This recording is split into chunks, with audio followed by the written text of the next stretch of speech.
And we are live. I am D. Hey guys, I'm Jay. I'm also known as Mavernell. What do you go by these days? Oh, Yeah. I've got a gorillion handles. I don't know. Jay should do just fine for now. Okay, we'll just leave it at that for now. And once you actually start posting things to YouTube again, one day, Someday. I believe in you. Yeah. Anyhow, enough of that nonsense. Today, a week late. Eat. A week and a day late. We're recording. Eat. It's okay though. We're bad. It just means we have more to talk about. Exactly. In the same amount of time. It was a slow news week, so we had to make sure that we got It something. really wasn't. Yeah, I know. It really fucking wasn't, though. It wasn't slow Major at all. shit went There was down. so much to talk about. Yeah. Oh, man. Like, you can't just lie like that, Jay. Can't just try to pass it off. Wow. No, I had to work last week, and then this week there was just some shit going on. It's okay though. It's okay though. I'm back. Because FOSTA exists. Yeah, that's a doozy of a current event right there. Hello. So for those of you who don't know what FOSTA is, it is a bill. It just passed the Senate. It passed the House overwhelmingly. It passed the Senate overwhelmingly. So even if Presidente Trumporino does not sign it into law, it's gonna pass. So this is our new reality, post FOSTA. Neat. Yeah, and basically, the idea is that now any platform can be held liable for what is put on its website. So say someone posts an ad for they're selling children on Facebook or something in a Facebook group, a private Facebook group. They're selling children on a private Facebook group. Just to press pause, D, just to clarify, at the JD Podcast, we are staunchly opposed to selling children. That's Yes. not the argument we're trying to have here, but go on, sorry. Yeah. Absolutely. I feel like I need to clarify, because somebody out there is going to hear that and be like, oh, well, what's wrong with stopping people from selling children? You know how it is. Yeah, there's nothing wrong with stopping people from selling children. Yeah. But the obviously, that's, yes, we should try to stop people from selling children. But the way this goes about it is say someone's selling children on Facebook. Facebook is held responsible, as well as the people, if they're caught, who are selling children. Now, okay, on the surface, that doesn't sound too bad. But by the same token, anything anyone does on Facebook is now held accountable for. Everything. Every single thing that is ever posted on Facebook, ever. This includes things that have been posted in the past. Oh, yeah. It's retroactive. It's a retroactive law, which are always, in of itself is just ridiculous. Yeah, those are always fun. It's okay though. The amendment that almost made it so that even if you were trying to get rid of that content, you would still be charged. It wouldn't be considered in the charges. Did not get passed. So, like, if you're actively trying to moderate it, they might take that into account. But if there was an amendment that almost got rid of that, they deemed it a little bit too much going over the line, though. Thankfully, yeah. And this also affects like sex workers can't communicate on these websites now. A bunch of subreddits surrounding sex work and whatnot were shut down because it kind of falls under the same sort of umbrella of taboo things and things that are not technically legal. Yeah. Swell. And this just means now every like people like Facebook and whatnot have an excuse to go through all of your data all the time. And that's the thing. It's not even necessarily the liability problem, because I mean, okay, Facebook gets slapped with a $250,000 class action lawsuit or whatever, just as an example, it's not going to hurt their bottom line in any kind of real way. But what it is going to do is incentivize them to keep anything from happening to their bottom line, because, I mean, they're a business, so they have a responsibility to run their business well. And so now they have all this information, and they have this capacity for a justification in which they just invade your privacy immediately, just on the suspicion of you maybe being associated with that. And again, I'm all for stopping people. Facebook isn't the greatest example because they're already doing that. Yeah. So like, yeah. Well, this could apply to any website. Well, yeah. The big one I'm concerned about is 4chan, because oh god, 4chan built itself on its presumption of anonymity within a reasonable precedent, and now.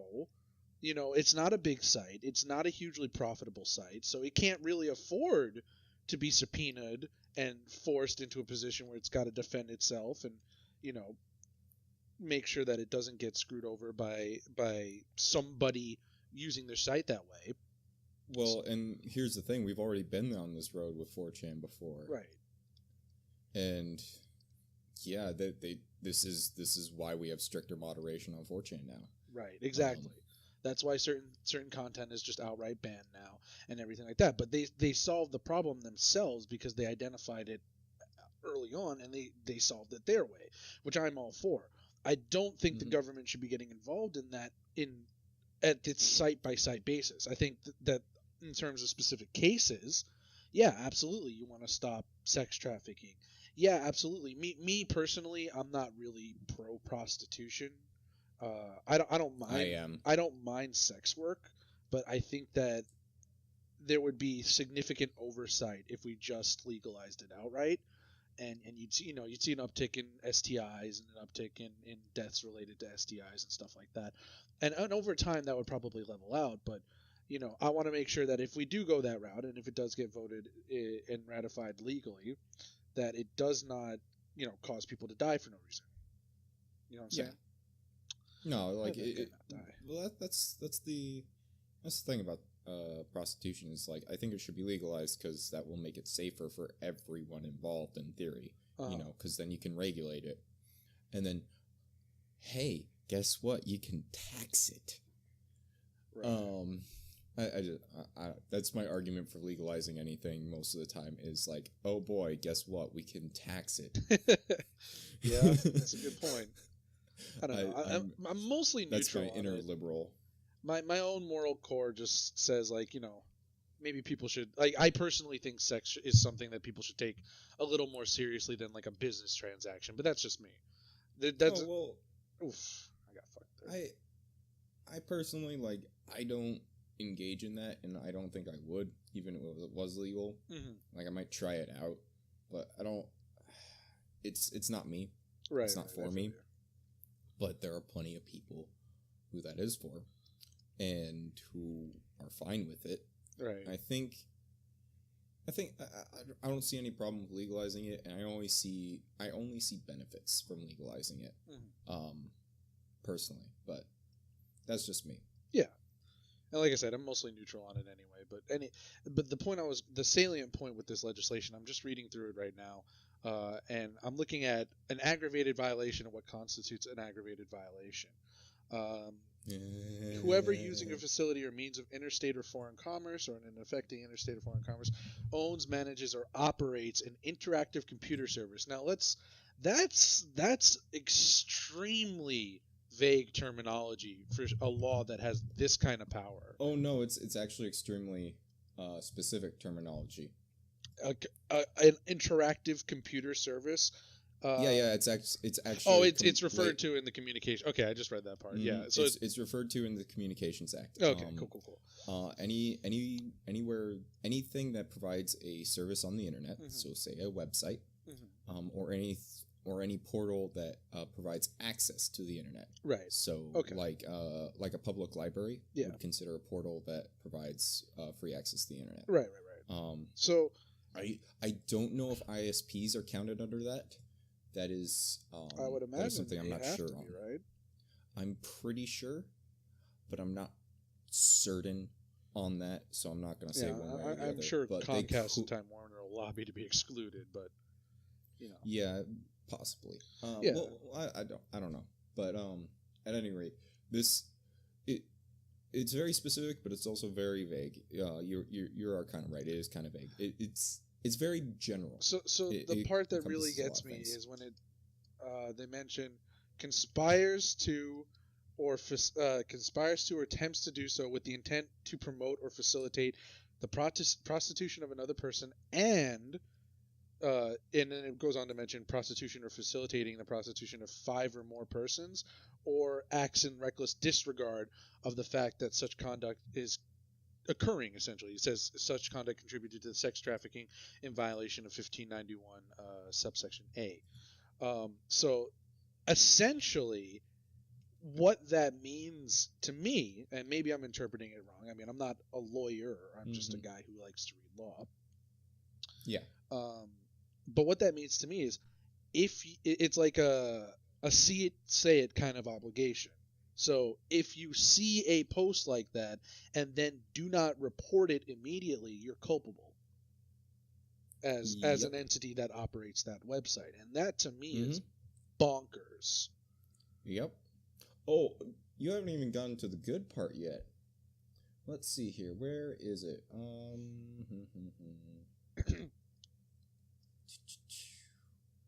Let's see here.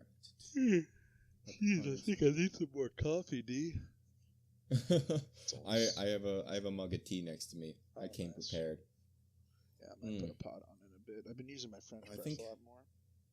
Ooh, fancy. I think ensuring ability. I think Section 4 has it. No, let's see here. There is a section in here where it does mention that the government is allowed to prosecute is allowed to press charges in place of affected persons. Wow. Let me see here. So parties concerned can be prostituting themselves. And again, when it comes to sex trafficking, there's no consent. That's the big thing, right? The difference between prostitution and sex trafficking is that prostitution is a consensual business arrangement, and sex trafficking is a non-consensual arrangement. So so it's like, but like, how do you tell the difference sometimes? Well, right. I mean, there's the obvious lines of like, are they a minor or not, and stuff like that. But it's true. But like, and then sometimes it's like, oh, we're just going to conveniently ignore that you consented to this. Like, because a lot of like law enforcement sting operations do that. In order to bust prostitution rings, as they say, and it's just a bunch of adults fucking, and every so often they have to pay each other for it. Yep. You know? Like, that to me is a little much.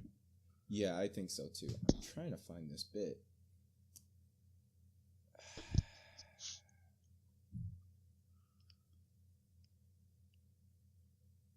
Here it is. Section 6D. In any case in which the Attorney General of a state has reason to believe that an interest of the residents of that state has been or is threatened or adversely affected by any persons who violates Section 1591, the Attorney General of the state, as parens patriae, may bring a civil action against such person on behalf of the residents of the state in an appropriate district court of the United States to obtain appropriate relief. So they've empowered the state, the Attorney General of the state, which is, he's already a position of power, but they're empowering him specifically to bring a civil action against anybody that he wants to, essentially, based on the suspicion of facilitation. By the way, there's no, because it's just, you have to prove intent in court. So you have to have reason to believe. Yeah, you have to have the probable cause first. And you can just make that probable cause, because think about it. You could subpoena every single moderator at Facebook who operates on I'm sure they outsource some of that to like offshore and everything, but you could absolutely subpoena every United States Facebook moderator and say, "Hey, have you seen this post? Hey, have you seen this post? Hey, have you seen this post?" That's fucking nuts. And part of that to me, I think it betrays a lack of fundamental understanding at the scale of these companies and the scale of these businesses. And then part of it to me seems like a lack of comprehension of how far-reaching this policy is if you decide to go that route, you know? I honestly, I think the people who introduced this probably had an idea of how far-reaching this would be, and this might have been the intent. Oh, it's deliberate. Actually, I don't know who proposed this. Let's see here. We can find that though. That's freaking nuts to me, dude. Yeah, we can introduced in the house. Who introduced it? That's what I want to know. Is it?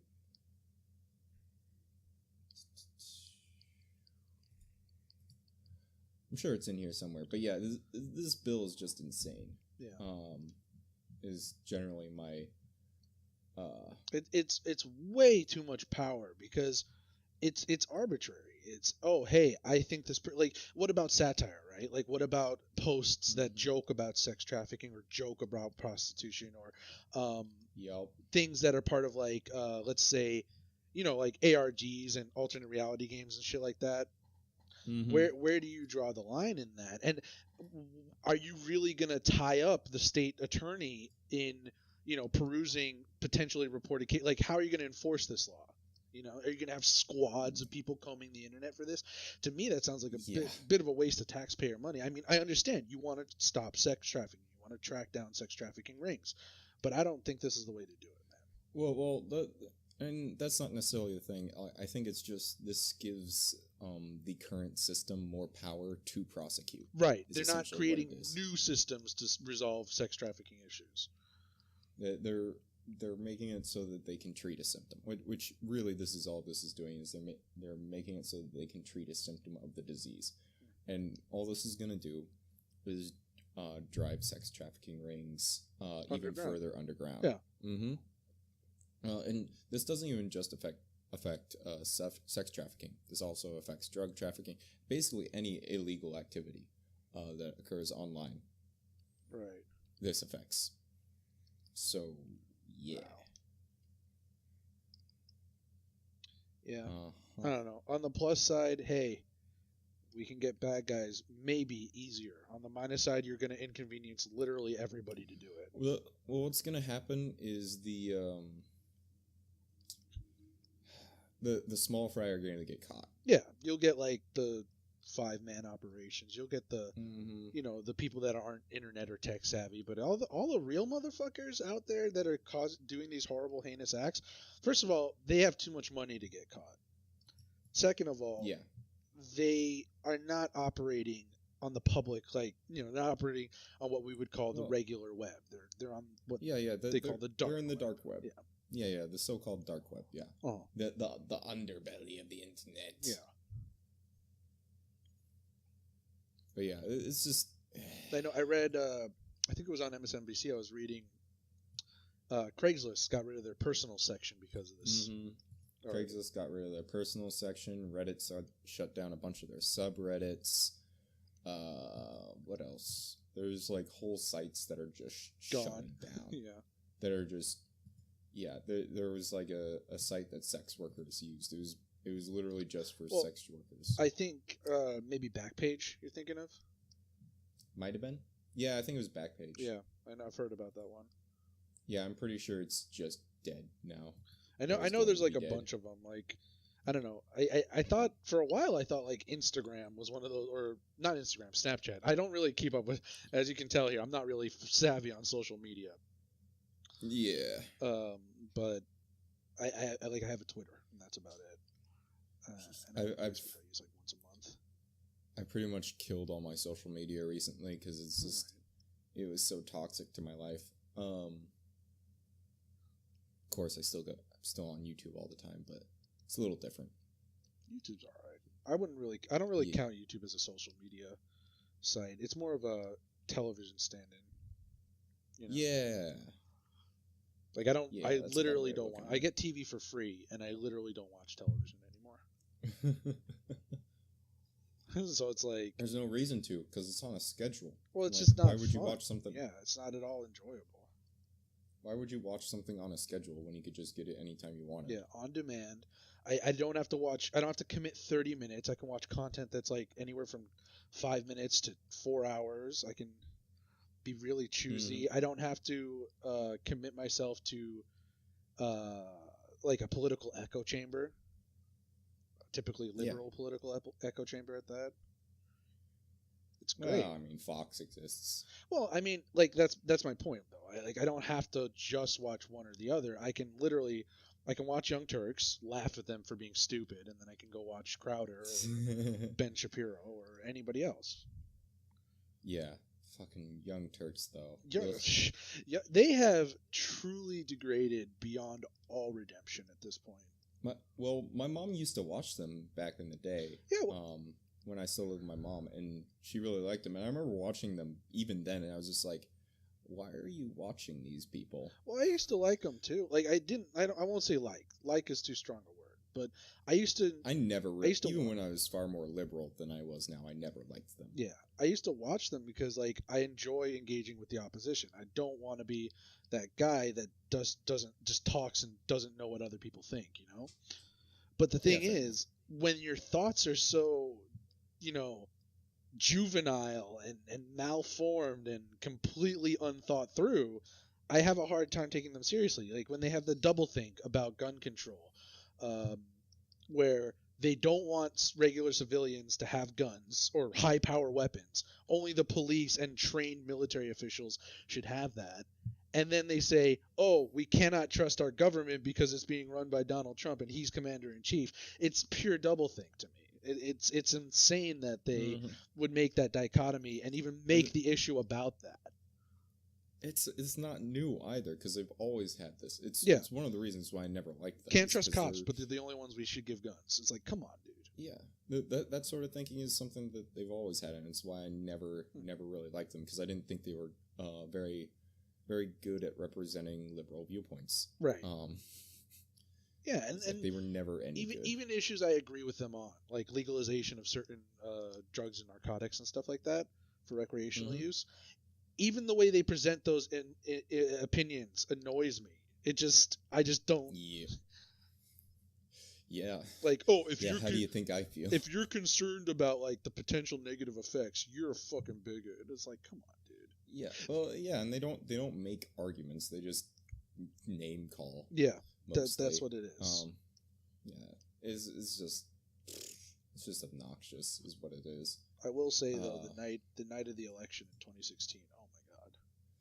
Oh that my was god. Premium grade cringe. Well, and I was kind of at the point where I was just like, all right, the only candidate that I would even remotely want to win, Gary Johnson, is not going to win. Yeah.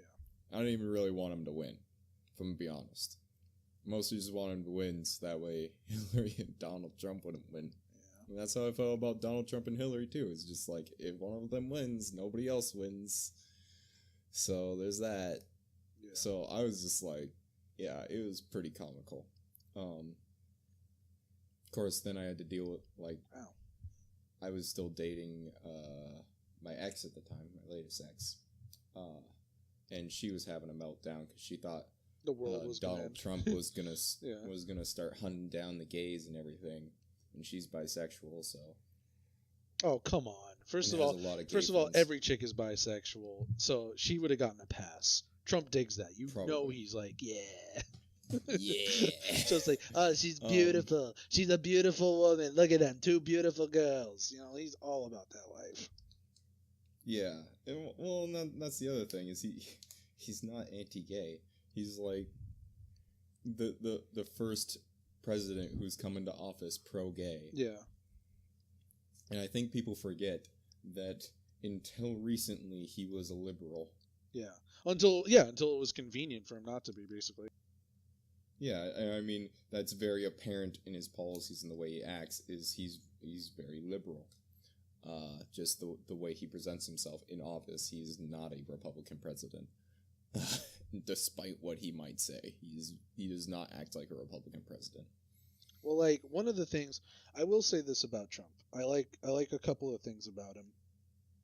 I love his method of public speaking. People say that he speaks at a 5th grade level, blah, blah, blah, blah, blah. He's not intelligent. He's not eloquent. Okay, the majority of America is not like that. And he does something I have never seen any other president do.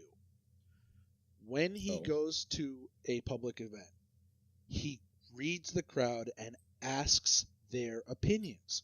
When he was talking about the gun control stuff, right? Mm-hmm. People were criticizing him for suggesting he should arm teachers. That's not actually what he said. He asked the audience.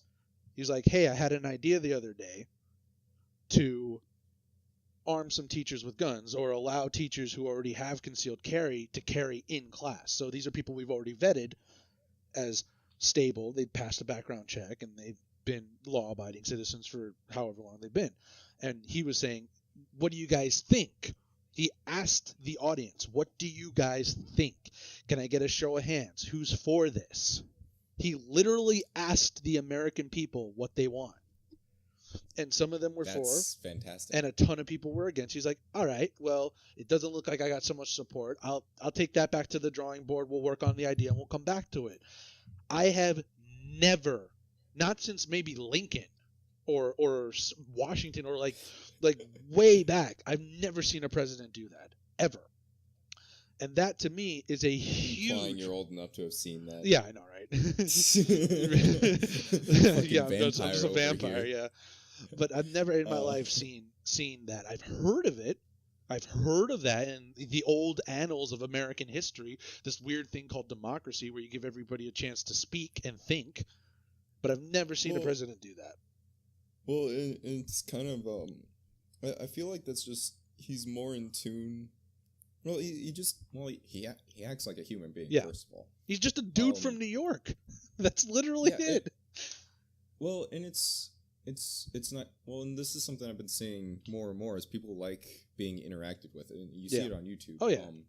It's all about the conversation now. Yeah. Everybody's talking about the conversation and having a conversation. Yep. Well, it's like on Twitter. Thanks, Philip DeFranco. Right. He's the one who fucking started all that shit. Yeah, yeah. And people fucking dig it. And now it's everywhere. Everybody wants to do that. And I don't know if that's just Donald Trump riding the wave of just like, people like conversing with those who they view as maybe not their betters, but as with famous people. Uh-huh. They want to have that connection. I don't know if he's riding that wave or is that is just something that he came across organically. Right. But either way, it fucking works. Yeah.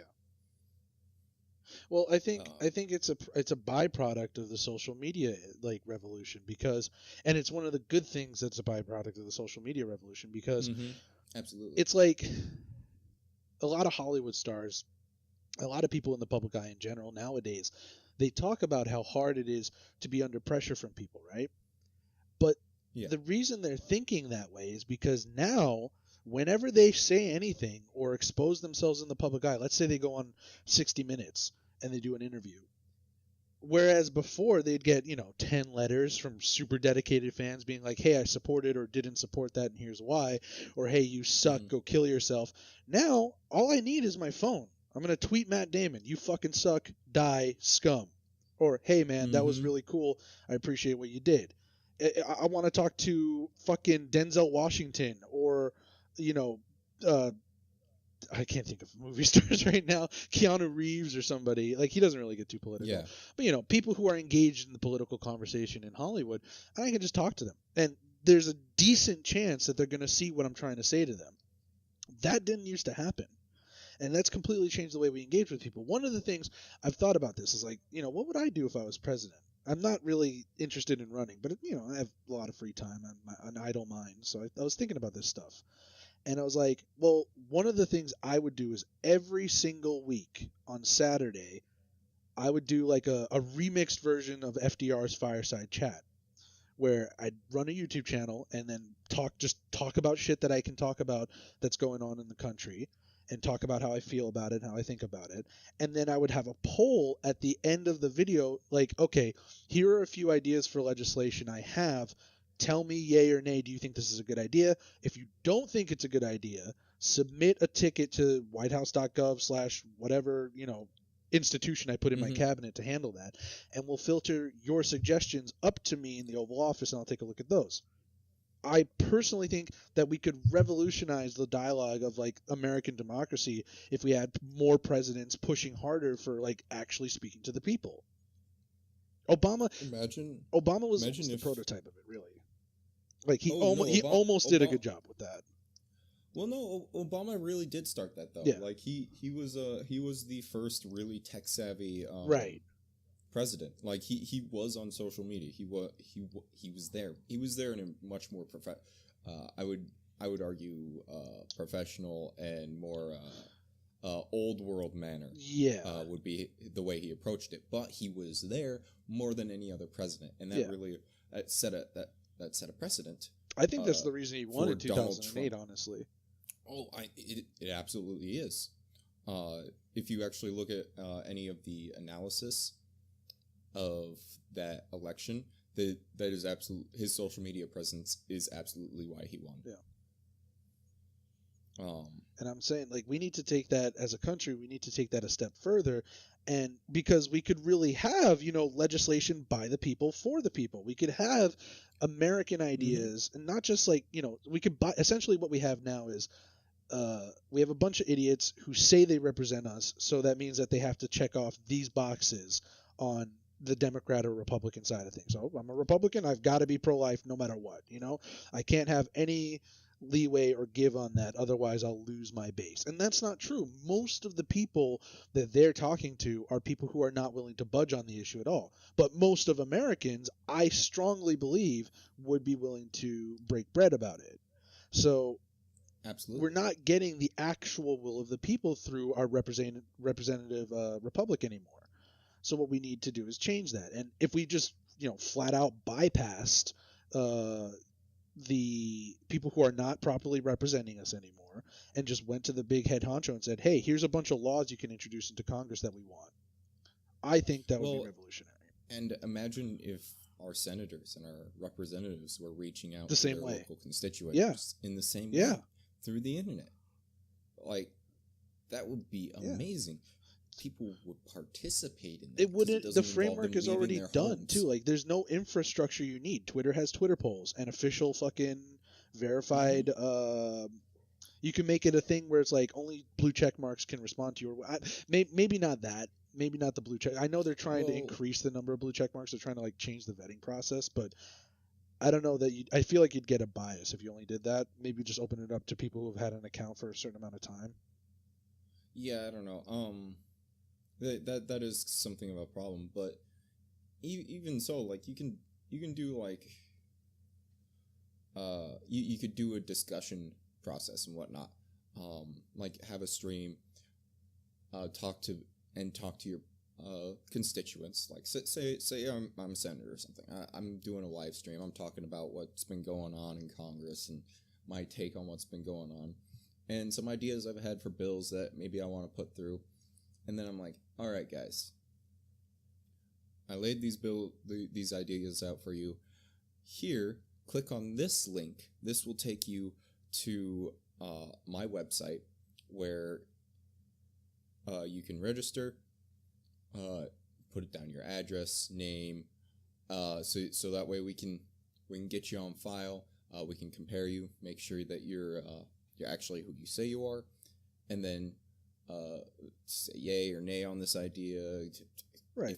And I mean, and why it wouldn't have to directly it wouldn't be like a direct like, hey, let's bypass Congress and just vote on this policy as Americans. But it would just be a really good litmus test to get an idea of what the people actually want. Yeah, absolutely.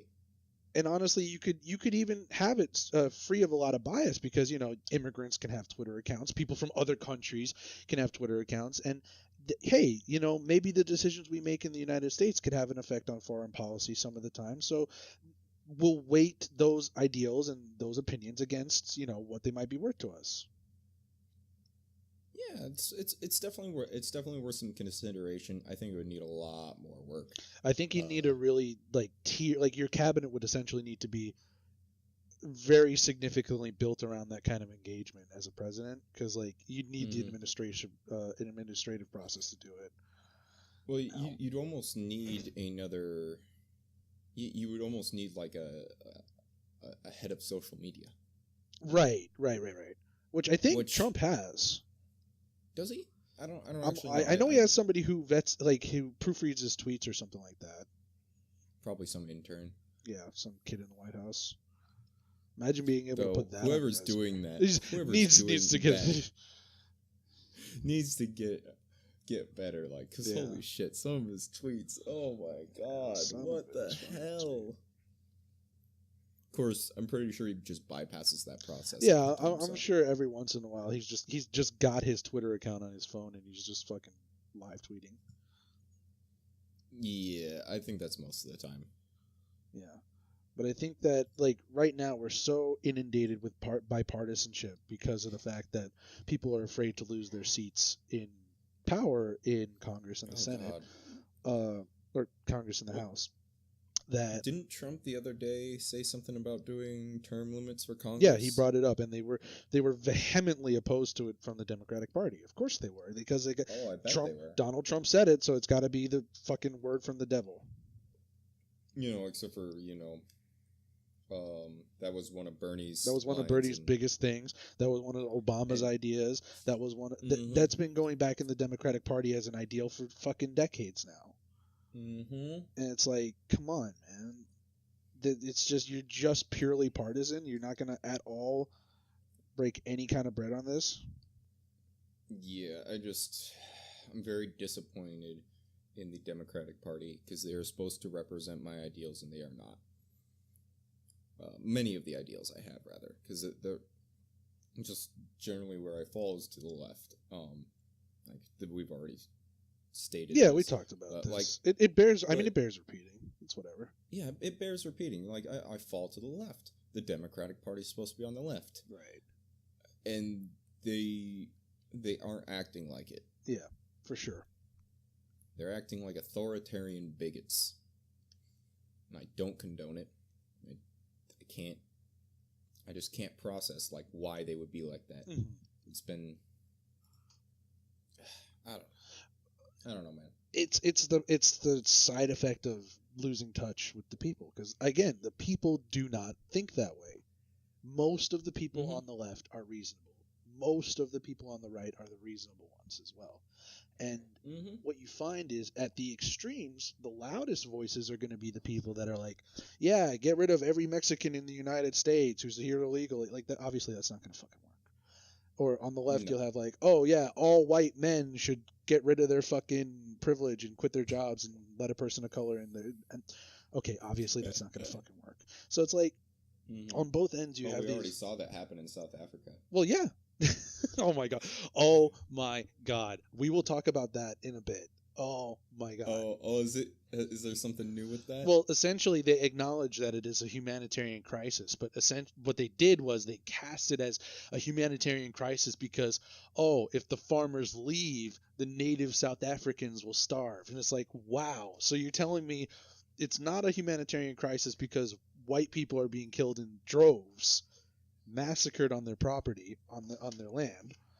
It's a tragedy because if these Africans keep doing that, they're gonna starve. Okay, I see. That's hilarious. We'll get more into that later. Oh god, what were we talking about? The bill. We're still on that bill. It's god, it's a line item. We migrated from that quite a bit. Let's just finish migrating away from it. Okay. And on to something else. We're at 40 minutes and we're still on FOSTA. Oh shit! Really? I didn't even notice. Well, even though we technically migrated away from FOSTA to like Trump like 20 minutes ago or something like that. We are not very good at keeping with one topic. we float a lot. That's definitely true. We have we have such a vague format. Like we don't have, hey, now we're gonna do this skit or this bit or this of the week or whatever. Yeah, we just sort of start with something and go from there, and then I like that kind of format though. I think that's fine. I think it's good. Like if we want a strict format, we can do that debate thing. Yeah. Which I still put no thought into. It kind of went onto the back burner for me too. After I was super excited about it, and then I was like, yeah, I mean, I'm having a kid in a few months, working on art. And here's the thing: it's a good idea to have, and it's a good idea to think about and keep on the back burner. But really, I think it's something for when we get a little bigger. Yeah, for sure. If we get a little bigger, for sure. But and the thing I want to focus on actually. Is at some point within the next few podcasts is getting a guest on. Yeah, doesn't have to be anyone big. In fact, I know a guy who does streaming in YouTube. He just does gaming and whatnot. Buddy of mine, drinking buddy of mine. I was waiting for like the clarification. Nice, drinking buddy of mine. And Insipid Comments. If you're listening to this, go give him a watch. Cool. He's pretty great. But what was I on about? Oh yeah, I'd love to get him on. He's not super political, but we could talk about like video games and fun for once. Video games are maybe fun. Yeah, all my friends are playing. Oh, video games fun? No, I'm talking about video games and fun. Oh. We're not allowed to have fun while playing video games, Jay. Yeah, that's not a thing. Okay, my bad. Oh man. Anyhow, yeah. Alrighty, so current events. Let's see what I got. I'll tab out of this game real quick. Well, we could just migrate to the South Africa thing. Yeah, let's talk about the South Africa thing. Okay, so I'm not familiar, so lay it down on me. So long story short, over the last couple of let's see, South African. I want to get the timeline up.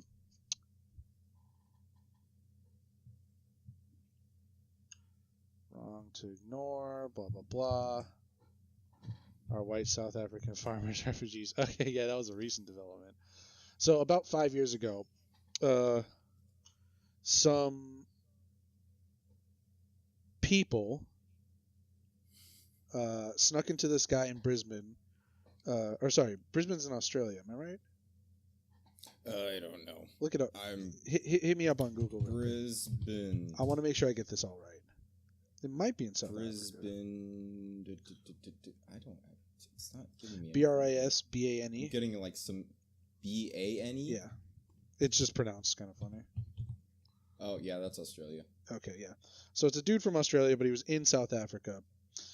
They broke into his house and stripped him and his wife naked, beat him, tied him to a chair, beat him up. Pretty terrible stuff altogether. Yeah, that's not good. Yeah, not good at all. Nobody would cast this with, a good intention, right? Let's see.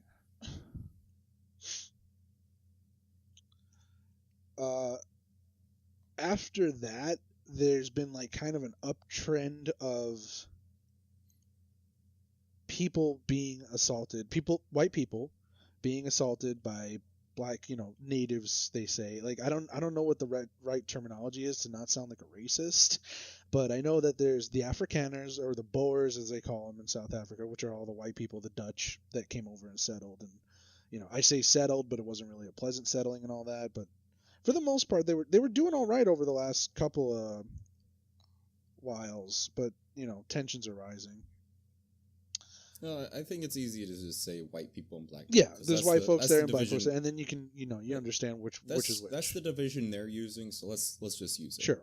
So the black folk there, some of them, it's obviously not the majority, but some of them have taken it upon themselves to start killing, harassing, and terrorizing and driving out white farmers from their farms under the auspice of saying it's Africa, it's African land. They don't have a right to this land. They shouldn't be here. And this kind of follows in the same trend as like Robert Mugabe kicking out all the white farmers in Zimbabwe in 2014. And then, he had to ask them to come back because nobody knew how to use the land in 2015. But it kind of falls in the same vein as that. And it's starting to become a serious problem. Like dozens and dozens of people have been displaced from their homes simply for happening to be white in South Africa, you know? And Blech. it's not it's not okay. You can't just say, "Oh, well, they may have benefited from a bad system, or they may have descended from people who benefited from a bad system. So we need to punish them either retroactively or actively for their slights." You know, you can't do that, because if you go down that path, if you go back far enough, literally everybody, every human being descends from somebody who victimized somebody else, you know, whether it was intentional or not. There's always been competition for resources. There's always been wars. There's always been conflict. And, you know, you go back 2,000 years, and we should be punishing every Muslim for what they did to Africa, because they swept across Africa with the Muslim caliphs and, you know, fucking raped everybody. And they did all kinds of horrible stuff to them. You know, there were black people taking white slaves in the 1800s and earlier. Oh, absolutely. And it's like, dude, just my own personal family history. Like, I've got Irish great grandparents on my dad's mom's side, right? Further back from that, though, I have Scandinavian blood in my from that line, because guess what? Vikings came down and raided Ireland. Yeah. So there's always been a chain of victimization in ancient history, and this relative tenuous peace that we have throughout most of the developed world right now is a very, very new thing, okay? Like less than 300 years old. So it follows then that the reasonable thing to do, if you go the whole way and go through the whole logic, would be to just say, all right, let's start with a clean slate. Let's just, you know, I'm sorry about what happened. I'm sorry if I did anything to hurt you. I'm sorry. You know, the Nelson Mandela route, which is what he said after he got out of prison. The dude was in prison 27 years and said, "Nah, I'm not going to hold a grudge. Let's just work together. It's fine." But what a fucking hero. Yeah, like, it's like, what do you mean? So you take that example and you follow it, and that would be the reasonable thing to do. Now, he's dead. He's passed recently, and so the sort of buried prejudices and hidden grievances and everything that were already there, and the people who disagree with Mandela but followed his lead have kind of come back out of the woodwork, and they're preying upon these people, and that's not right. But the way the media has casted it so far has to been either outright ignore it or dematerialize it. Just say, oh, it's not that bad. Most of them haven't been harmed. It's only a few people who've been killed. And it's like, whoa. Switch the colors. Yeah, so, I mean, that's not a direct quote, but that's a sentiment that they push out. Yeah. Well, it's just... Yeah, if you switch the colors, what would people be saying? Or if it was black people killing Muslims? Yeah.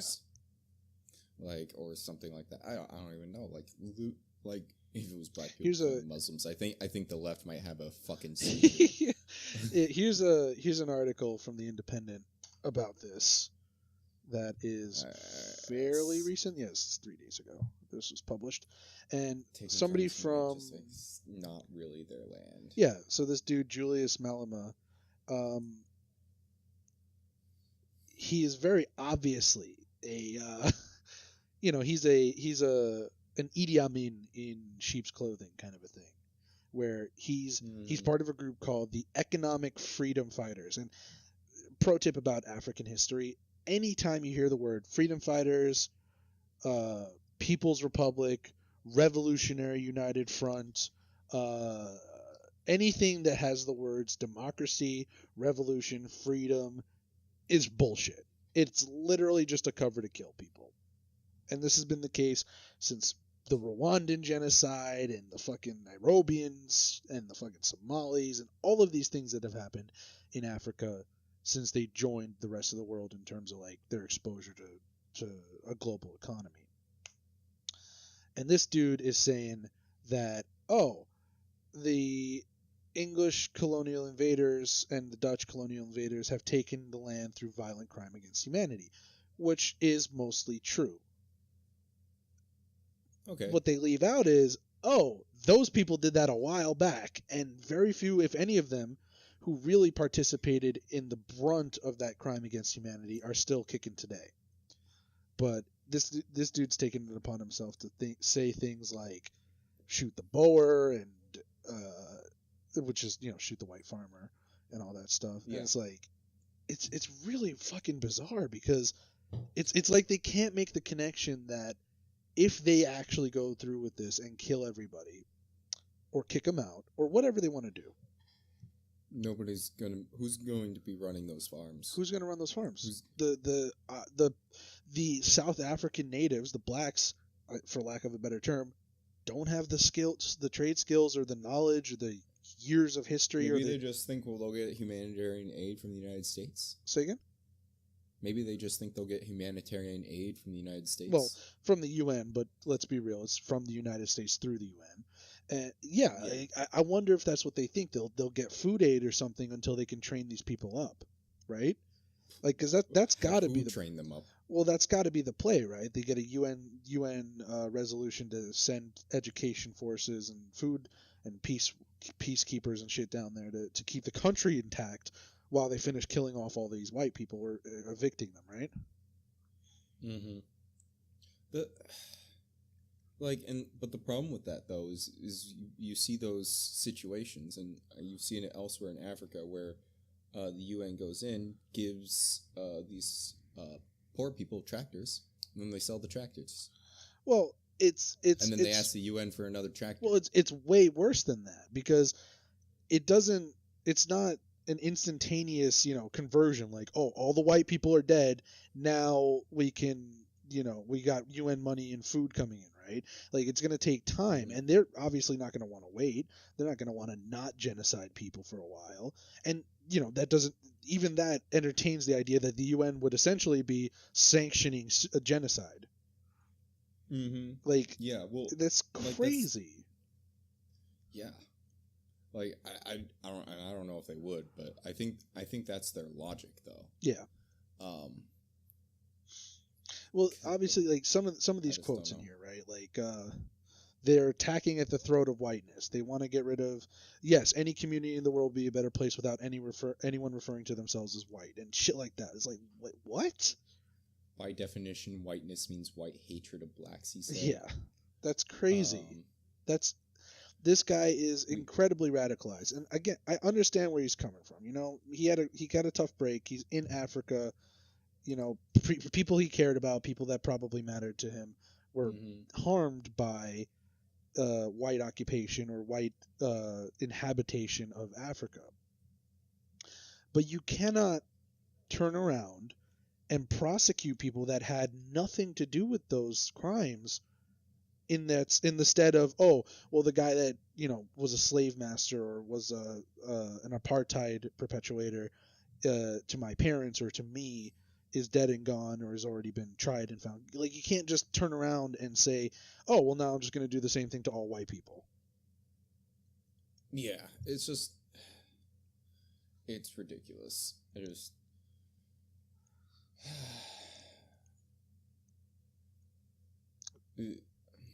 I mean, I understand, like, they've been oppressed, and, like, it's not a good situation. Well, Nelson Mandela summed it up much better than I could ever, like, sum it up while playing video games at the same time. He said, when the oppressed become the oppressors, the level of oppression increases. I think that was him that said that. Might have been Martin Luther King. But someone did say that. Yeah, I do. Almost positive it was Mandela. But when he said it, it was almost like it fell on deaf ears to everybody. Because as soon as that happened, and as soon as they had the capacity to oppress, they did, and they did it spectacularly. And it's like they don't realize that. It was not Mandela. Okay. It was Paulo Freire. Okay, yeah. I always forget about him because he's not a guy you really. Because he's a white dude. Well, yeah, racist. That, and he's not really a guy you hear about in American history class or history class in general in the United States. Because he's Brazilian. Yeah. Who cares about Brazilians? But anyway, it's a really bad situation, and it's a grand hypocrisy that's being perpetuated right now by the left, where they don't want to talk about this at all. Black Lives Matter, and that's it. Black Lives Matter, even though, the majority of black people, the frightening majority of black people in the United States are killed by other black people. Black Lives Matter. Oh, yeah. But if you bring up that fact, you're a racist. Black Lives Matter, but, it's okay if white people just get genocided. It's cool. Like it's not even at this point it's not even a meme when you say hashtag white genocide on Twitter or whatever. Like, you know, ultra nationalists and stuff like that have been perpetuating a statement of white genocide, saying that. But it's but now actually it's happening. Like that's a thing that's happening now. Yeah, like the it's like ultra nationalists were saying it, and everybody was laughing at them. But now it's happening. Yeah. But no, like the mainstream media isn't really talking about it, because how are you supposed to, like, how do you defend yourself in that situation? Like, oh, we were laughing at these people talking about white genocide. Oh, and by the way, here's a white genocide. Yeah. Like, well, even on top of that, it's like, do you really want to be the guy that, like, yeah, you can't come out and say that, because then it sounds like you're in support of white nationalists who are saying that. And it's like, no, it doesn't mean I support what they're saying. It just means that that one thing is happening now. Yeah, and then they have to backtrack and be like, well, oh yeah, that's the age of printing a retraction in the media. That's dead. That's gone. Oh, it's gone. But first of all, there's too much. Stand firm. There's too much media going on for you to even get any kind. Oh fucking damn it! I died. For you to get any kind of anything out there, like, you can't. By the time you realize the story you printed is wrong, you can't print a retraction because you've told 9 other stories. Well, and even when you do get these retractions and apologies, they get maybe a quarter of the views. Oh yeah. That the main article gets. Oh yeah.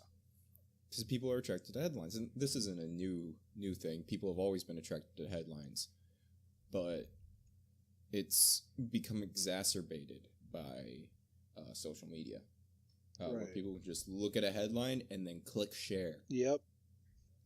Oh yeah, Jay. I can't. Well, we'll say Jay, another guy with a name that begins with the letter J. So J2, I guess.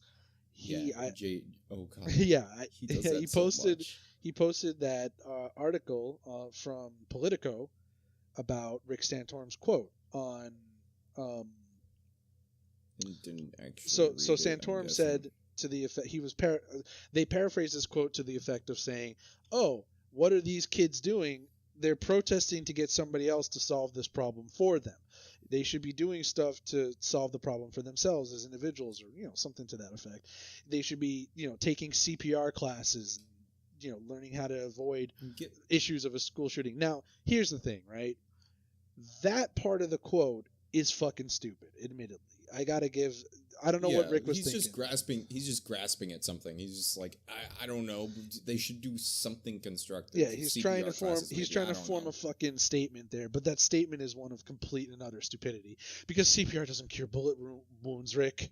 That was a meme. I don't know if you saw that meme way back in like 2008, but that's not actually a thing. No, I think. I'm gonna be honest. I think he was trying to formulate an idea as he was talking. Yeah, and he didn't quite get there. Yeah, exactly. I do the same thing all the time, so I'm willing to cut him some slack. Well, see, here's the thing. He went on to go on and explain a couple of other reasonably minded things, and they didn't print the full quote. He said, well, they should be practicing drills. They should be learning how to best avoid or spot an active shooter scenario. They should be obviously drilling where their exits are. They should be obviously maybe they should be looking at ways to take down a shooter by training in firearms and stuff. Like, he went on to list a whole bunch of other, fairly reasonably minded things. And it's like, if you just take the start of his quote, it sounds like he's a fucking idiot. But he's really not. He's just, mid-sentence with a statement. I do agree with his sentiment that they should be doing stuff to protect themselves, but I don't agree with the tail end of his sentiment. Me personally, after reading the full quote, yes, you want to be responsible for your life, right? You want to be able to responsibly defend yourself. But if we're at the point in the country where that's the only solution, where you got to just hope you don't get into a shooter incident, and if you do everything you can to survive. Like my kid growing up. I don't want my kid to have to think about, hey, am I going to get shot today? Am I prepared for my shooter incident? He should be dealing with his math homework. He should be dealing with his geometry. He should be dealing with his fucking essays that he's stressing about. He should be wondering if Julie in Class B likes him or not. Like, that sort of thought should never have to enter our children's minds because, well, they're children. Yeah. Unfortunately, I'm with you on that. we don't live in the world where that is the case anymore.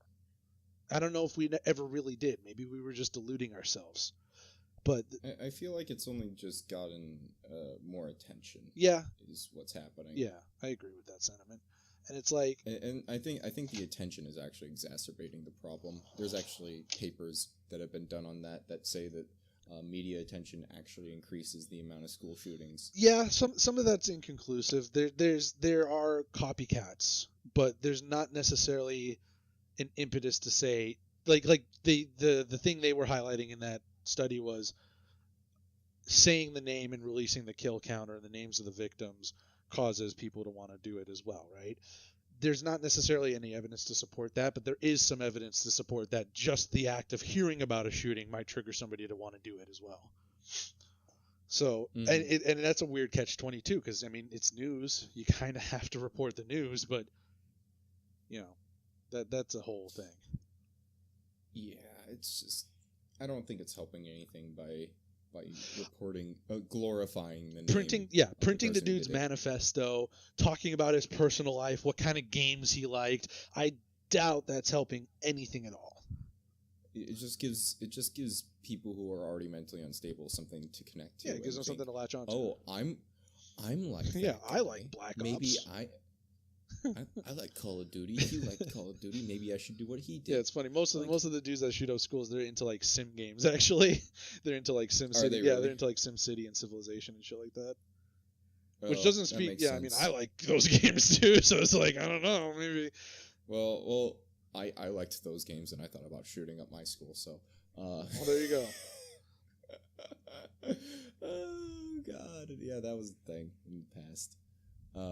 I was that edgy teenager. I didn't have access to guns though, and no means to get access to guns. So, thank God. That's good. I don't think I would ever follow through with it though. But maybe if I heard about all these other people following through. Yeah, well, it's like, yeah, man, that guy got 22. I bet I could beat that. You know, like, God, where are we at right now? Where that's like what our youth is thinking about, and that's what it is. Like when you see, yeah, it's a correlation that, you know, there's copycats out there, but when you see the correlation that 96%, 24 of the last 25 mass shooters are that have been talked about. I mean, we have mass shootings in Chicago every single day, and we don't bring them up. But even among those, 96%, the number is the same. 96% of them are from fatherless homes. They're from single mother households. Yeah. So it's like, what primal thing is happening in our youth that not having a dad in the house makes them the thing they want to do? So it's like, it's not just being mentally ill. It's like, it's a combination of mental illness, exposure to certain media, no father in the home, easy access to firearms, bullying. Like, there's this weird cocktail of pressures that under a specific person with a specific type of mind produces a school shooter, you know?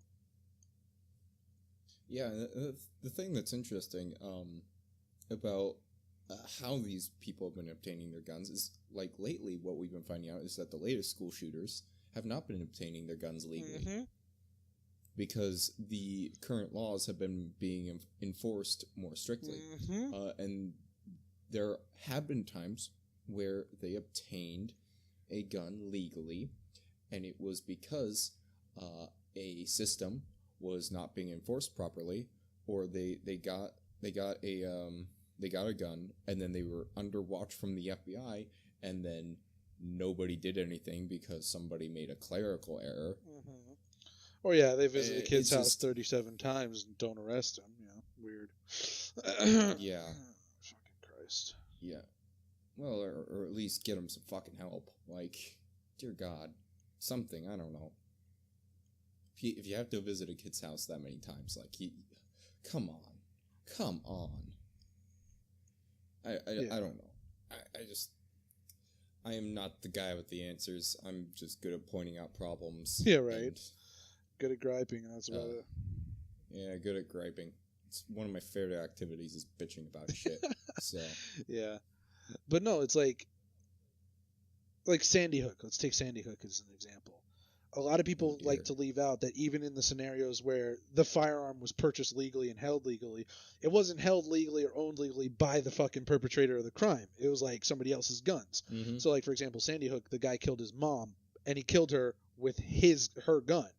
Like, he stole her shotgun and shot her in the face with it. That's pretty fucked up, but it's like, oh, this was a legally purchased, legally owned firearm. Surprise, surprise. It's just as capable of committing horrible acts of evil as any other gun. You know, and it's like,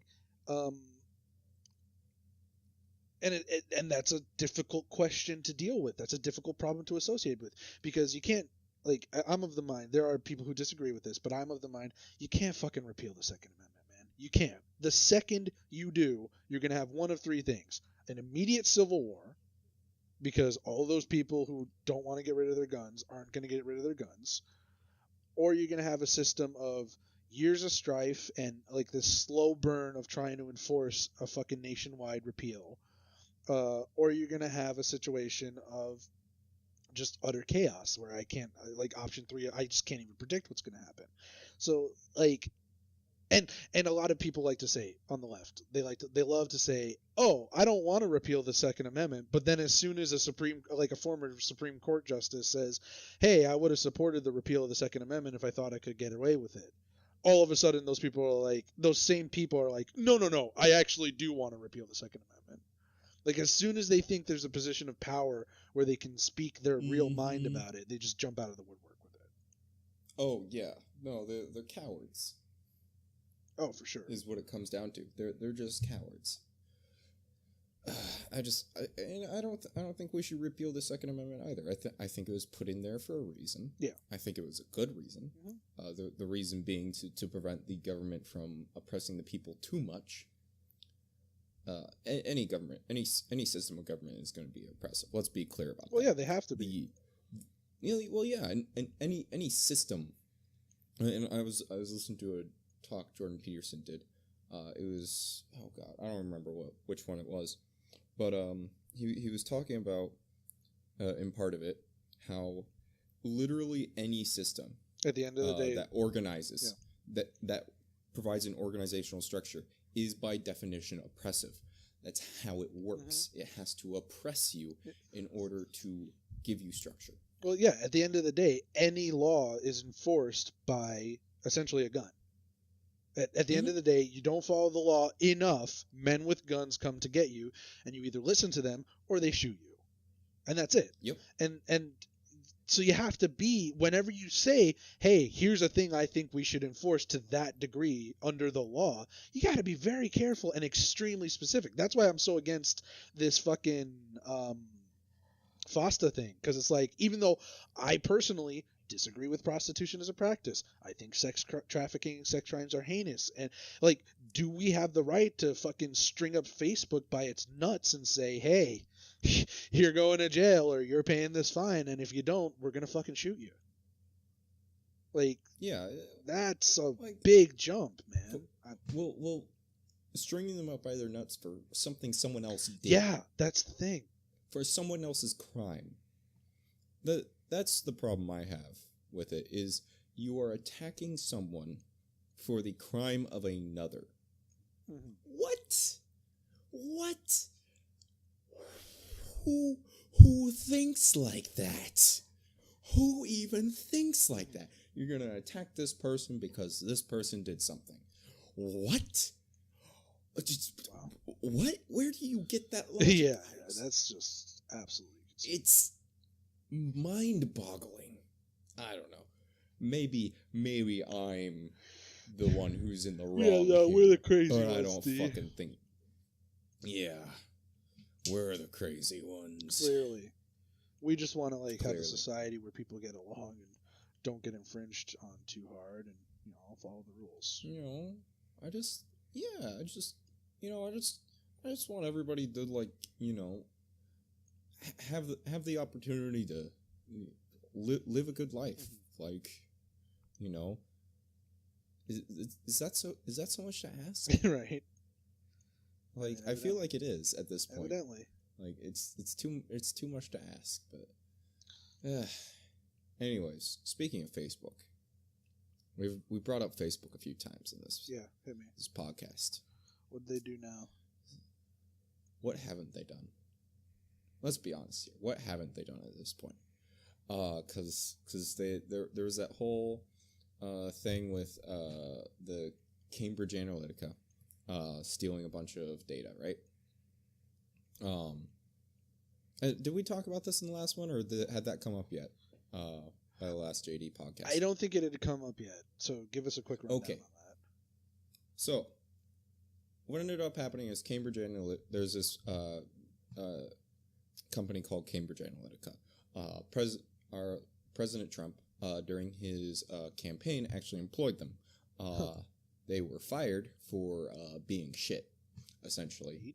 At least that's what Trump said. They said that they got fired because they had provided all the usefulness they were going to provide, and so then they got fired. Oh yeah. Two conflicting stories. From what I can tell, Cambridge Analytica does like to talk a lot of shit. Either that, or they're really, really good at their job. One or the other. Either they're boasting, or they're insanely, insanely good at their job. I'm pretty sure they're just boasting. But there's whole things about there was this whole undercover thing with Cambridge Analytica about them talking about all the stuff they've done. Like someone set up like a bait interview essentially. I think it was CNN or MSNBC. It was really good. Whoever did it, like I watched it and it was just like, damn, these people got fucking strung along. For professionals, they're pretty shitty at this. Like then they were just talking about like, oh yeah, we've rigged elections all over the world, and we've rebranded like political parties in Africa like 3 times over. These are claims Cambridge Analytica was making about themselves. Yes. Okay. These were claims Cambridge Analytica was making about themselves. So they're either really good at their job or they talk a lot of shit. Either way. Wow. The point being is that they were able to scrape a lot of data out of Facebook. It was like 270,000 users, I think. Had I'm only starting. 270,000 users opened up their Facebooks to a data collection survey, essentially. There's this thing on the Amazon Marketplace. It's not there anymore. That you could go to, do repetitive mindless tasks for like $1 or $2, and it gives it to you. One of those tasks basically is just like, here, give us your Facebook data. So 270-ish thousand people did that. The thing about that is it also gives all of your friends' data to them. Oh, no, God. 30 million people later. Holy shit. Was it 30 million or 3 million? Let me look up. Facebook Cambridge Analytica. Jesus Christ, that is terrifying. Number of people. Let's see. So it was just something in the fine print of the survey where it's like, hey, we're going to take all your friends' information too? Oh no, it's just how Facebook's information sharing works. Oh, it's just how the API works. Okay. Yep, it's just how the API works. Let's see here. I can't actually find it anymore. It's so buried in so much of the... There's so much coverage on this, so... Yeah. Like, it's kind of hard to find the original articles I had for it. Yeah, about 270 users agreed to have their data collected. Unknowing friends. What happened next? Yeah, they actually got information from 50 million people.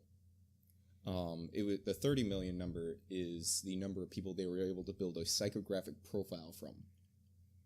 Yikes. But basically, Facebook found out about this a while ago and was like, "Hey, you can't do that. Stop it. Delete all that data." Or what happened is Cambridge Analytica kept it past the time they were supposed to keep it. What the hell? Here, answer that call. Yeah, We'll timestamp. Yeah. About 1:14. I'm gonna take a bathroom break while you do that.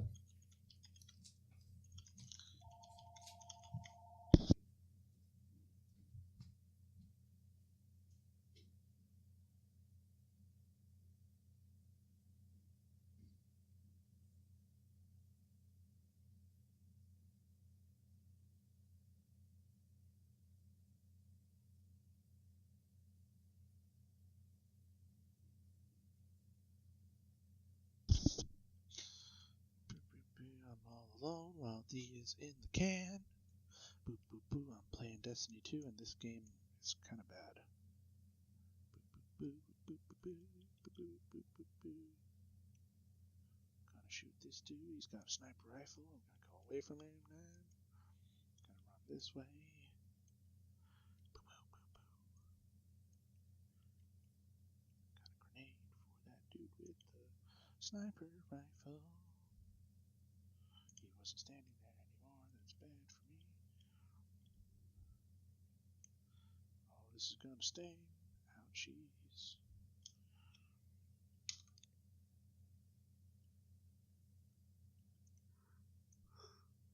I'm all alone.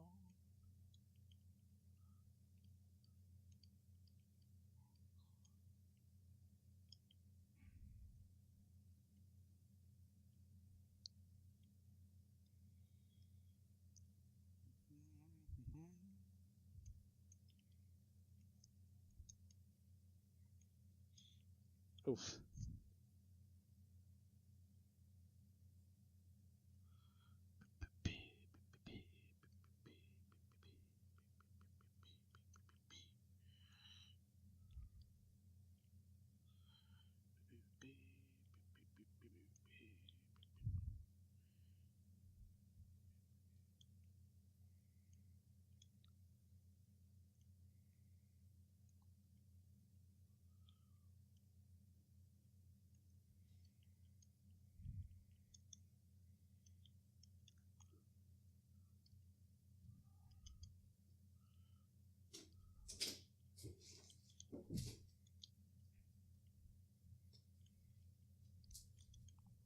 Okay, I am back. Hey, buddy. Alrighty, are we ready to Yeah, begin we're again? good. That was the Okay. old lady calling me, trying to figure out what I was up to. It's like, hey, I'm because she doesn't trust you. podcasts. Recording a podcast while playing Destiny 2. Please no bullshit. She doesn't understand you can do two. Both of well, yeah, that's the thing. She sees me on a video game and assumes I'm up to no Hey. good. Which I mean, If I guess I am. if she's got beef, you know what? Send her to me. I'll vouch for you, my man. All right. Appreciate it. Ow. Okay. Anyways, continuing at we'll just continue at 118 and now. All right. Cool. I kept recording the entire time, by the way. So I I'll did just, too. I'll just cut the whatever that was. Yeah. The obnoxiousness. Yeah. All right. So yeah, where was that? We were talking about the Cambridge Analytica thing. Yeah, So basically, Facebook said you can't keep that because they kept the data. They illegally distributed the data from the owner of the app, sold the data to Cambridge Analytica, and Facebook was like, you can't do that. They didn't give you permission for that, and so Cambridge Analytica was like, okay, we'll delete it. We promise. While having their fingers twisted behind their back, and didn't actually do that. And so when that got out, and this whole information leak got out, it was a huge scandal, and Facebook was going to do a thing, but then the government was like, no, you are not. We're going to do a thing. We're going to do a thing to you and Cambridge This has Analytica. gone way past. Oh shit. Okay. This has gone way past being an internal matter with you two. The United Kingdom is launching a full investigation because Cambridge Analytica is based in the United Kingdom. Oh, okay. So the United Kingdom's doing a full investigation of Cambridge Analytica and and is also, taking a look at Facebook as well. And the United States is basically deposing Facebook. They're like, so you're gonna talk. Wow. And you're gonna talk a lot. That's pretty crazy. Yeah, no, it is pretty crazy, and it's just there was a whole delete Facebook thing, and Facebook's stock every day since this has come out has been tanking. It has not gone up. Nope. Buy low, right? So high. Oh, yeah, it's, no, it's getting worse too because advertisers are starting to pull out too. Advertisers are so finicky nowadays. Jesus Christ. Well, I don't blame them for this. Well, yeah. Like this is a privacy issue. People get touchy about privacy. Mm-hmm. So it took them a week to pull out. So like this is not they pulled out immediately. This is like it's been a week and now they're pulling out. So they're not. I feel like advertisers are touchy, but they're weirdly touchy. Ow. Like sometimes they're super touchy, and then sometimes it takes them a while. Like in this case, right? Well, it's a cost risk analysis, right? They got to measure like, hey, if we do stop advertising, how many potential sales do we stand to lose and stuff like that? Yeah, but with Facebook bleeding people, and just their stock is tumbling. Zuckerberg has lost billions from this. Yeesh. Can't imagine he's too happy about that. Tens of billions, even. That's crazy. Just in like the first 2 days of this, he lost like 10 billion. He's lost more since then. But yeah, it's pretty crazy. So yeah, Facebook has and it doesn't stop there. Facebook has been scraping your call and message data from your phone. Really? Huh. That just seems like a no. Like, come on, dude. Yeah. So their app has been scraping personal data from your phone, which they promise they haven't been using for any nefarious purposes at all. Bud. It's just like Facebook. What are you doing? Like, I literally deleted my Facebook a week before this happened. Lucky you. Almost to the day. Lucky you. And then a week later, it comes out that all this shit, and I'm just like, wow, I'm really glad I deleted my Facebook. Yeah, you're just like, yeah, I called it. Yeah. Yeah, I knew it. Damn. I knew it was going to happen, man. That was all me. I figured it out. Yeah, I was deleting it because it was toxic to my life, and I wasn't using it anymore. Yeah. So I stopped using it because it was toxic to my life, and then once I stopped using it, I just was like, well, why would I even keep it around? Why would I keep the temptation there? And the temptation is there. I keep like being like, oh, that's funny. I should post it to my. Oh, I don't have a Facebook anymore. And it's kind of interesting because I want to share stuff still with people, but it's like now I don't have that instant ability to, right. And it's sort of like made it like what do I share with people? Like what should I share? Yeah, you're people? Prioritizing. Like because you have to. Like I'm prioritizing, so I share less with people now, which is fine. I think it's good because I'm not sharing every little fucking thing I find amusing. Cause that's where the addictiveness of social media comes in, right? Is just the capacity to always have access to it, and it's like that's a pretty dangerous thing in and of itself, right there. Because if you're spending 3, 4, 5 hours just browsing and uploading to Facebook, how much time could you possibly have left to really live your life? Because you're working. Let's say you're a regular person, you got a full-time job, and then you're on Facebook. Let's say 3 hours a day, just browsing and posting pictures, and that's your primary source of what you're doing. Then you're watching television because you got to keep abreast of all the new shows, and you're watching Game of Thrones and Black Mirror and all that shit. So you're watching 2 hours of TV a week minimum, just to watch those 2 shows. And let's be real, you're probably watching a lot of media. Then you're on YouTube or Twitter on top of your other social media deals. Ooh, I got an exotic, nice. And then it's one I already have. Fuck. And then on top of that, you're also living your regular life. So you're going out, hanging out with people, blah blah blah blah blah, right? And playing video And games. playing video games. So you've got all these diverse interests, and really all of them. And this is something I realized with myself a while ago, and that's why if you notice, like I have a Facebook, but on I post like once every like 6 months on my Facebook. I check in on it every once in a while. And I don't really engage with it that much because I had to lower the priority that Facebook had in my life in order to make more time. But what ends up happening is you're just 100% consuming information and media and data all the time. And you're not working on yourself as a person. You're not exercising. You're not dieting. You're not planning for the future. You're not thinking about, because I mean, a lot of that's automated now. Like your 401k updates automatically. You get a text alert if anybody fucks with your bank account. So there is more time to have, but you're not using that extra time efficiently. You're just wasting it on consuming entertainment.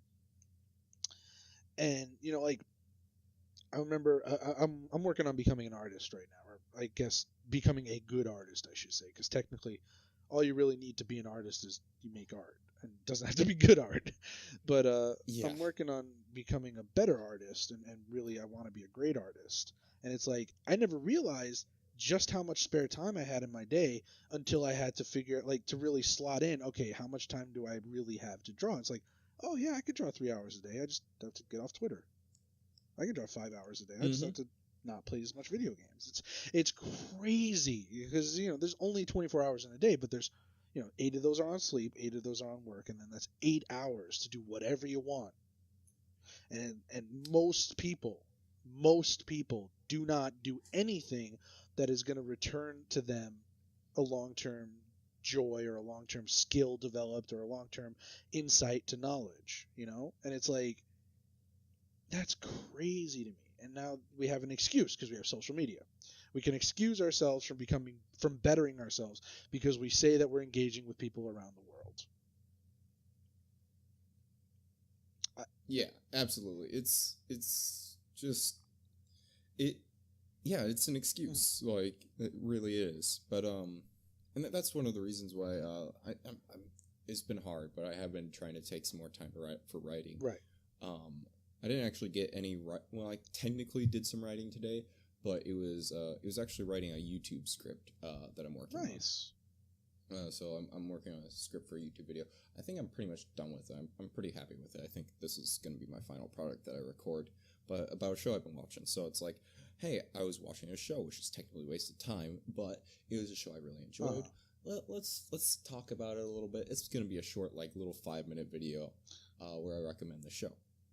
But hey, I did something with it. Well, see, that's the thing, though. Like, you took the other half. It becomes not wasted time. Yeah, you took the other half of that process and turned it into something creative, where you're critically thinking about your reaction to the show, and then you have a well thought out response, which again gets subsumed by social media because people can they hit a like on the newest episode of Game of Thrones trailer or whatever, like their opinions are so poorly malformed because they spend so little time thinking about them. So that's great. I'm glad you're making, even if you're making a YouTube video about something you watch, that's great, dude. Yeah. Well, and like I'm working on a story, but I haven't put much effort into it in the last few days, but it's just because I haven't had any ideas for it. Yeah. But I'm really trying to keep with it this time because I keep doing this thing where I come up with an idea. I'm like, oh yeah, I'll write that down. I'll turn it into a story, and then I do nothing with it. And I've got I'll write it down for a little bit. Yeah. Oh God, yeah, it's awful. And I'll write down like a few pages, and then I'll never touch it again. So actually, what I'm doing now is I'm planning out the story. I'm writing about the characters. I'm not actually writing the story. I haven't written a single, sentence, a word of the story. There isn't a single word of the story that's been written yet. But I've written about the characters. I've written about the background. I'm world building is what I'm doing right now. Which I actually enjoy that.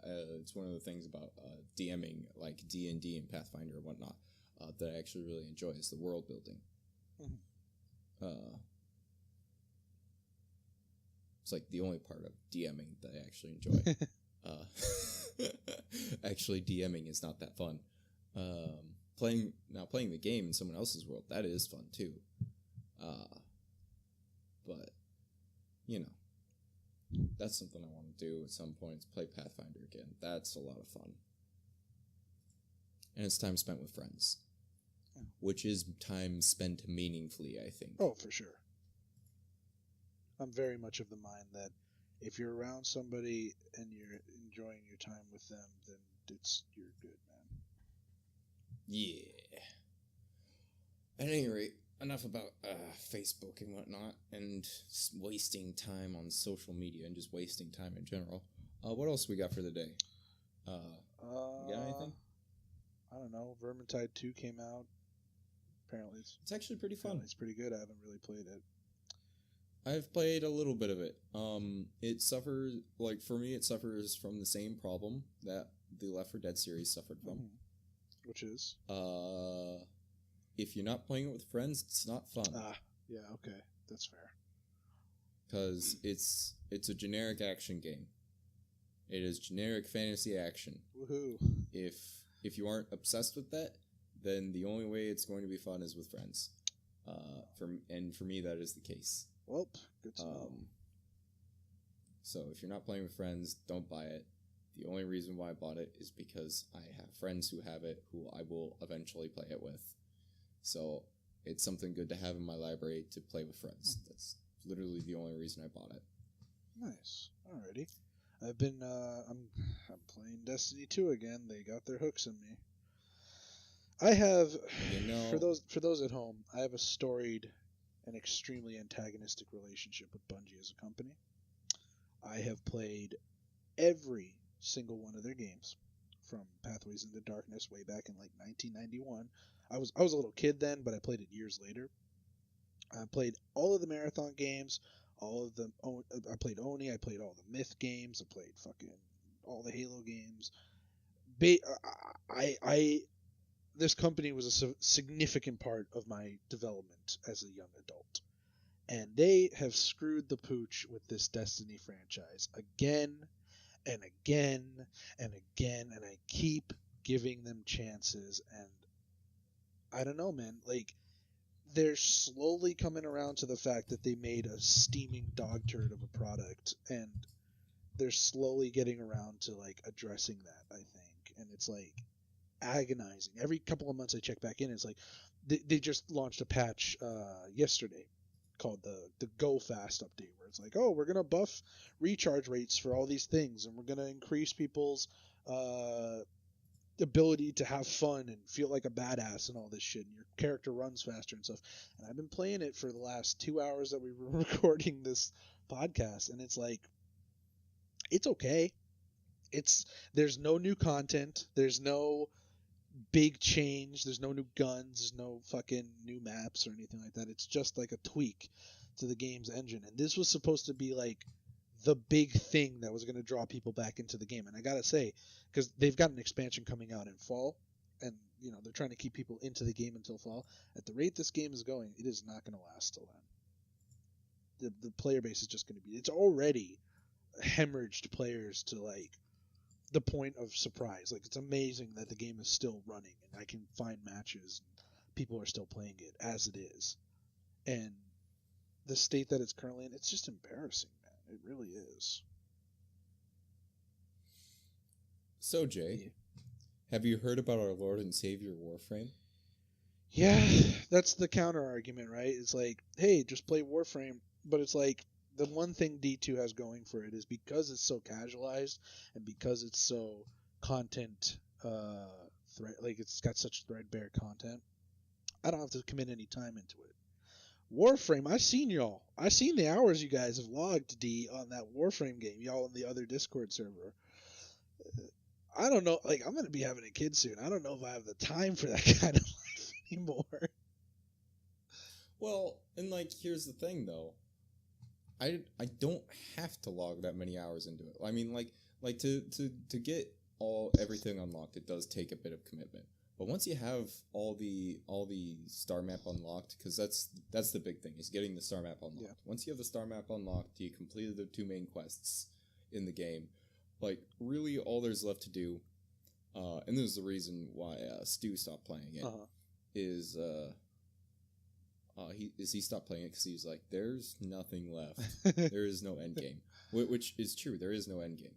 The only end game is making yourself look better and unlocking all the frames and weapons. Right, and then making builds with those. Yeah, and it really what it comes down to is enjoying the gameplay, which I enjoy a lot, which is why I play it a lot. It's because I enjoy the core gameplay loop of murder things really efficiently. And right now I'm doing a lot of grinding. Which I'm enjoying less, and I haven't been feeling like playing the game because I know what I'm going to do when I go on is grind. But the reason why I'm grinding is because there's something really fun I want to get to in the game that I can't. I'm just so close. I'm so fucking close, and I just need it. That's the problem, is I need it.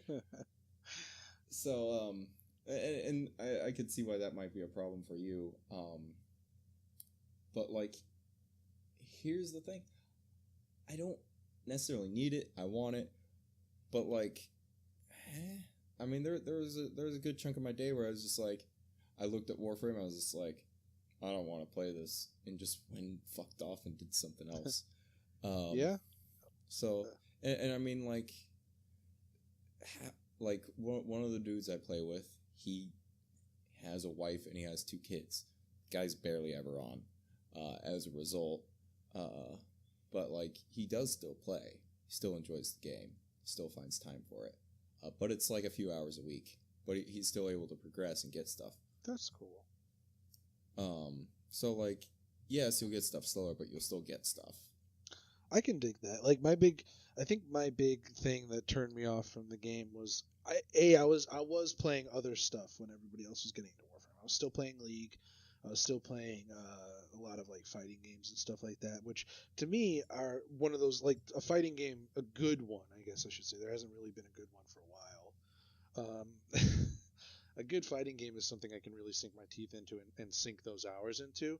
And also it's super, super low commitment, right? Because it's like each match is 2 minutes max. You can get up in between matches and do whatever. And just go about your day. You can get 5 games in a day and have 5 unique experiences, play different characters and all that stuff. So by its nature, they're very compartmentalized experiences, and they're easily slotted into a small amount of time. Now, if you want to get good at those games, yeah, you got to practice and practice and practice and practice, and that's where a whole different dimension comes in. But yeah, I like the idea of Warframe. I think the big problem I had that was turning me off from it in the beginning was, you know, I played it when it first came out, and then I came back into it right when like Plains of Eidolon stuff was being teased, and it's like, oh, I want to do that, and then it's like, well, here's all this other stuff you got to do first. Yeah, and that to me is kind of like I want to do it, but it's just there's so much stuff to do before I get to the part I'm really interested in, you know?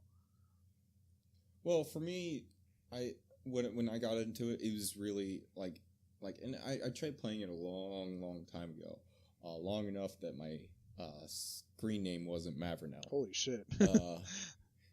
Yeah,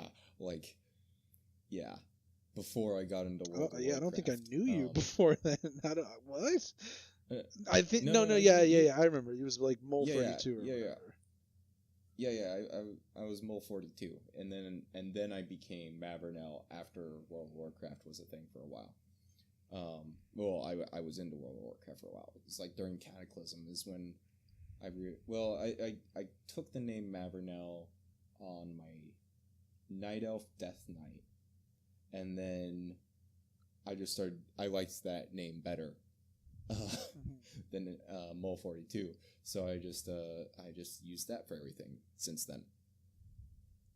Yep, Mavernell is a female Night Elf name, by the way. In case anybody was curious. Neat.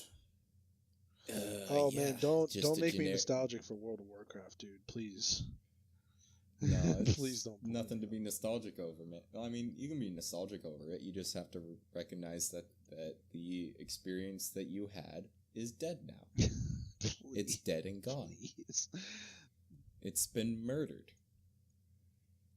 You just have to take that, remember it, accept it, and move on. to the next new experience, which is what I'm doing with Warframe. Yeah. I'm very much so scratching that itch that started with World of Warcraft. Really, I mean, yeah, it's definitely a thing. But I'm having fun with it, and that's part of what matters. For sure. And a lot of what I do when I'm playing Warframe is I'll have things going on in the background. Like I'll have I've been trying to watch a lot of not documentaries, but educational stuff on the side and news. Like I'll get the news on the side and like people talking about what's going on in the world, opinion pieces, Jordan Peterson's lectures, stuff like that. That's a good. So I'm that's not a good point. completely wasting my time. I would. Oh, sorry. Go ahead.